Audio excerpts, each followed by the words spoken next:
ग्राम टेमला CM rise school में प्राचार्य पर हुए हमले की गंभीरता को देखते हुए मध्य प्रदेश शिक्षक संघ राज्य शिक्षा संघ ने आक्रोश दर्ज कराया है।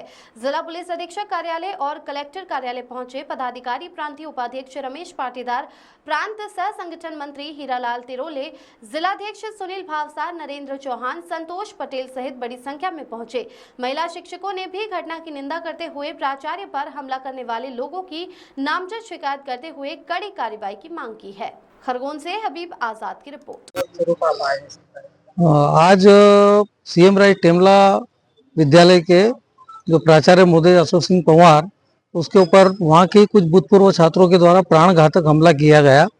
क्योंकि वो जो छात्र थे वो उनके ऊपर पूर्व से भी आदतन अपराधी होकर के केस दर्ज किया हुआ था। उसी केस को वापस लेने का दबाव बनाने के लिए आज पुनः वे प्राचार्य कक्ष में पहुंचे थे और उनके ऊपर बार बार दबाव बना रहे थे कि आप ये केस वापस लीजिए, समझौता कीजिए। आज शायद उनकी कोर्ट में तारीख थी, ऐसा ज्ञात हुआ था, लेकिन प्राचार्य महोदय ने मना कर दिया कि जो केस चल रहा है वो उसे अनुरूप चलता रहेगा, हमारा वकील जैसा भी जवाब देगा। तो इस बात को लेकर के थोड़ी सी उनकी कहा सुनी हुई, बहस हुई और उन्होंने एकदम से प्राचार्य के ऊपर वहीं पर राड से हमला कर दिया और राड से जो आसपास टेबल के ऊपर टेबल ग्लास थे उनको तोड़ा और एक टेबल ग्लास उठा करके उनके सिर पर मार दिया, जिससे वो काफी ज्यादा मात्रा में घायल हो गए और उनको तत्काल वहां से ला करके हॉस्पिटल में एडमिट करना पड़ा। और साथ ही साथ उसने क्या किया कि जो वहाँ की जो महिला स्टाफ थी उसके ऊपर भी उसने उस कांच, टूटे हुए कांच से लेकर के हमला करने का प्रयास किया। जो वीडियो बना रहे थे उनके ऊपर भी उसने हमला करने का प्रयास किया। तो ऐसा प्रतीत होता है कि आदतन अपराधी है और सीएम राइज विद्यालय टेमला में गांव से कम से कम 1-1.5 किलोमीटर दूर है। हमारी सभी बहनें भी वहाँ पर शिक्षक के रूप में पदस्थ है, कुछ खरगोन से अप डाउन करती है। तो निश्चित ही समस्त शिक्षकों में एक भय व्याप्त हो चुका है कि ऐसी घटनाएं अगर होती रही तो हमारी सुरक्षा किस प्रकार से होगी। उसी सुरक्षा को मद्देनजर रखते हुए आज हम सभी शिक्षक संघ और राज्य शिक्षक संघ हमारे साथ में होकर के माननीय एसपी साहब को हमने ज्ञापन दिया कि इस प्रकार की घटनाओं की पुनरावृत्ति न हो और जो जिस छात्र ने हमला किया है वो नाबालिग बता करके बार बार छूटने का प्रयास कर रहा है। हमने निवेदन किया एसपी साहब से कि उसका परीक्षण करा करके, चूंकि रिकॉर्ड के अंदर जो तारीख लिखी हुई है उसकी वजह से वो नाबालिग घोषित हो रहा है, लेकिन जब वीडियो सामने आया तो उस पर देख करके प्रतीत हो रहा है कि वो कतई भी नाबालिग नहीं है।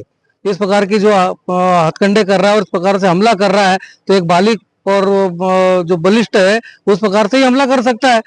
तो हमने सर से निवेदन किया है कि उसका बालिग होने का टेस्ट भी कराया जाए ताकि उसकी पुष्टि होने, तो अन्यथा क्या होगा कि वो बाल संप्रेषण गृह में जाकर के फिर से जमानत पर छूट जाएगा।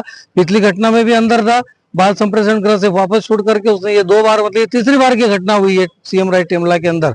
तो इस प्रकार की घटना से वहाँ के पूरे स्टाफ में भय व्याप्त हो चुका है। और चूंकि सीएम राइज विद्यालय मध्य प्रदेश शासन की एक महत्वपूर्ण योजना के अंतर्गत विद्यालय बनाया गया है जहाँ पर KG 1 से 12वीं तक के बच्चों को शिक्षा दी जा रही है।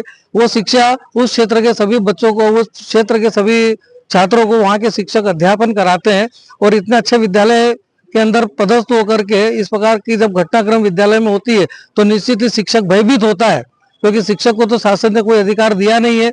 लेकिन इस प्रकार की जब घटनाएं होती है, एसपी साहब ने कहा है कि हम उसका बोन टेस्ट करवाएंगे और मतलब उसको सख्त से सख्त उसके ऊपर धाराएं लगा करके और उसके खिलाफ सख्त एक्शन लिया जाएगा, ऐसा उन्होंने सर ने आश्वासन दिया है।